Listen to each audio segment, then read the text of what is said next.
Apresentação: Documenta Pantanal. De Laguna de Luixaraiez a Pantanal, de um lugar que foi identificado como paraíso terreal a território ameaçado. Há muito o que pensar, documentar e refletir sobre esse importante bioma brasileiro, a maior planície alagável da Terra. Um dos eixos principais da atuação do Documenta Pantanal tem sido fomentar a produção editorial sobre a região para estimular o olhar para essa riqueza brasileira, aprofundar o entendimento das transformações impostas ao bioma e tornar pública a extensão do impacto da ação humana sobre o Pantanal e sua cultura. Neste livro encantador, produzido pela editora Capivara, somos guiados pelo olhar especialíssimo de Maria de Fátima Costa e Pablo Diner, em uma jornada que descortina a ampla história natural e humana do mosaico de paisagens e culturas do Pantanal. Mergulhar de volta nesse mundo de águas que tanto espantou os primeiros europeus que chegaram ao interior do continente e navegar por suas mudanças nos faz lembrar de sua importância original, mas, sobretudo, de por que é tão crucial preservá-lo. Imagem: foto de Mike Bueno, Lagoa Uberaba, maio de 2011. Prefácio, por Jorge Caldeira. Este é um livro que vai permitir um salto no conhecimento propriamente histórico do Pantanal. A erudita e cuidadosa revisão das fontes realizada por Maria de Fátima Costa e Pablo Diner, que inclui uma preciosa reunião de iconografia histórica, vai certamente alargar muito o caminho pelo qual se possa trafegar o interesse renovado pela região trazido pelo desenvolvimento da ecologia. A nova conjunção entre natureza e economia posta a partir das últimas décadas do século passado vem permitindo um novo modo de organizar a vida pantaneira, contrário ao movimento dos últimos séculos. O livro surge, portanto, num momento em que é preciso repensar, reavaliar. E traz todos os elementos para isso. Uma acurada revisão dos dados antropológicos permite a revelação muito importante de um ponto de partida que não é exatamente o comum da historiografia existente. Refaz a história milenar dos primeiros ocupantes da região. O esforço inclui as descobertas e análises dos marcos rupestres que reforçam as cuidadosas observações antropológicas analisadas. Com tal cenário em vista, pode-se avaliar com mais clareza a ruptura forte desse equilíbrio milenar entre os ocupantes. Desde o século XVI, as alianças entre espanhóis e guarani, de um lado, e portugueses e tupi, do outro, moldaram duas potências armadas. Uma com sede em Assunção, a segunda em São Paulo. Dois vizinhos europeus associados a dois vizinhos na América. A expansão bélica a partir desses centros gerou um complexo de guerras e deslocamentos de populações nativas e coloniais numa das regiões intermediárias entre os dois centros. Tudo admiravelmente detalhado ao longo do trabalho. Como resultado dos choques, veio a terra conquistada, com o domínio do território mudando de mãos conforme os azares da prata ou as sortes do ouro. Ao fim e ao cabo, algo que ao modo ocidental se poderia chamar de uma economia, com a produção da riqueza se organizando em torno da pecuária. Outra das grandes qualidades deste livro é a de mostrar algo que só acabou acontecendo ao final dos combates e conquistas: o conhecimento propriamente geográfico e do ciclo natural de enchentes e vazantes que caracteriza a vida da região, e a riqueza da flora e da fauna associadas ao Pantanal. Esse é um olhar que veio a partir do século XVIII, quando a região era majoritariamente de domínio português e o mundo entrava na era iluminista, na qual o olhar do naturalista passou a gerar um tipo de relato mais parecido com aqueles com que nos acostumamos no presente. O livro traz uma magnífica reconstrução desse momento de inovação. A partir dele, uma possibilidade de nova compreensão geográfica para a riqueza dos diversos pantanais. Sim, são diversos sob o mesmo nome. Assim se completa um grande ciclo de acumulação de história. Ocupação primeva, conquista, economia e conhecimento. Tudo isso era, antes deste livro, muito difícil de ser avaliado com peso próprio, abarcado como uma unidade em sua complexidade. Melhor ainda, há muito conhecimento acumulado em poucas páginas, de leitura sempre interessante e novidade constante. Algo que apenas quem conhece muito é capaz de realizar em benefício e prazer de quem lê. Este livro também é capaz de fazer o leitor pensar em uma questão relevante para sua própria análise e julgamento. Como criar uma real sinergia entre desenvolvimento econômico e ambiental? Hoje vivemos um momento de transição. Na economia da acumulação pura e simples, seja para Adam Smith ou Karl Marx, a natureza não tinha nenhum valor. Apenas trabalho e capital eram fatores capazes de produzir riqueza. Já na economia do carbono neutro, da economia circular, numa outra vertente conceitual similar, a cadeia de produção começa e acaba com o respeito ao modo como a natureza se organiza, na suposição de que os seres humanos não devem desorganizá-la, mesmo quando visam a sua reorganização. Nesse sentido, a leitura é também um convite de imensa qualidade para o aproveitamento da história, enfim reunida como lição para pensar num futuro para o Pantanal. Imagens. Foto de Mário Friedlander. Vista aérea de uma baía durante a cheia. Abril de 2022. Fotos de Mário Friedlander. Cavalos pantaneiros. Junho de 2019. Palavras iniciais.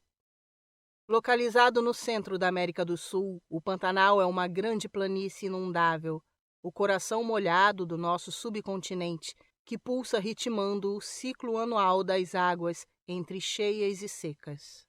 Com a forma de um enorme anfiteatro alongado na direção norte-sul, esse espaço anfíbio pertence à bacia do Alto Rio Paraguai, que é tributária da Bacia do Prata, cujo principal formador é o Rio Paraguai.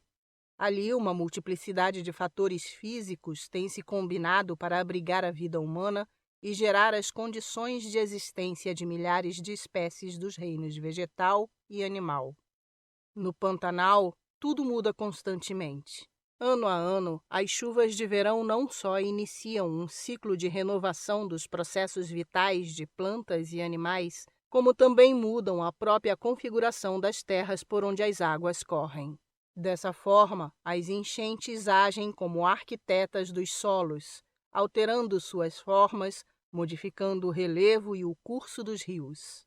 As mudanças provocadas regularmente pela natureza foram incrementadas pela milenar presença humana, mas os habitantes ancestrais do Pantanal descobriram maneiras de manter um convívio equilibrado com o singular espaço que ocupavam. Nos últimos 5 séculos, entretanto, vem ocorrendo uma ruptura no ritmo natural de transformação da planície inundável. Os primeiros agentes dessa ruptura foram os conquistadores ibéricos, inicialmente os castelhanos, seguidos pelos luso-brasileiros, e por muitos outros depois deles, tanto nacionais como adventícios.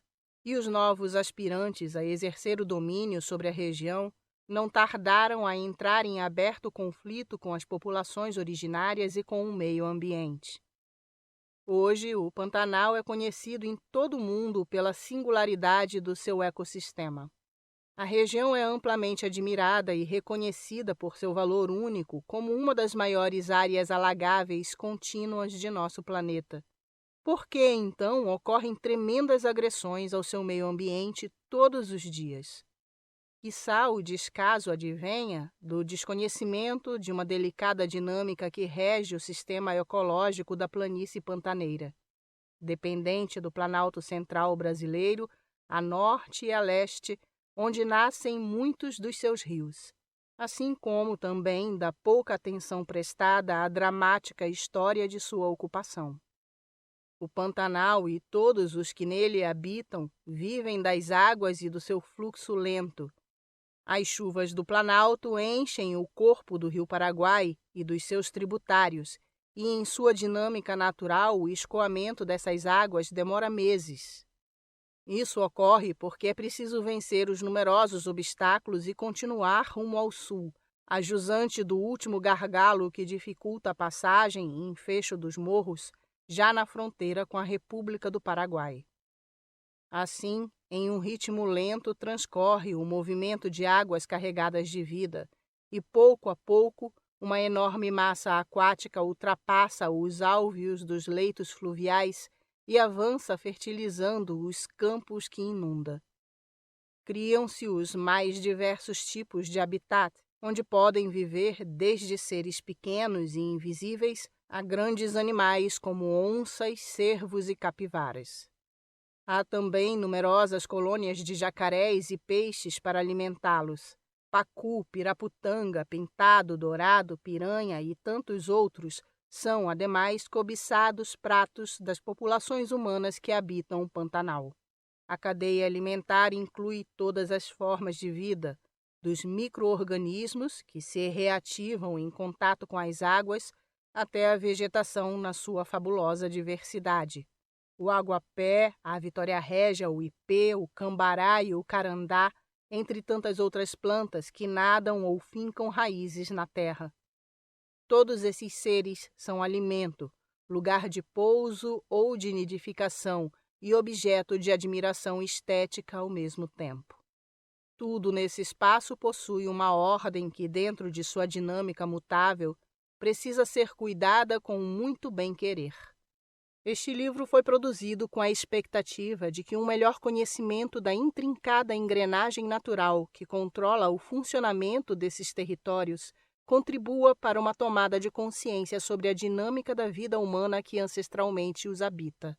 Com essa ideia, empenhamo-nos em reunir informações que pudessem dar aos leitores um amplo panorama desse singular espaço fluvial lacustre e dos processos naturais e humanos nele envolvidos.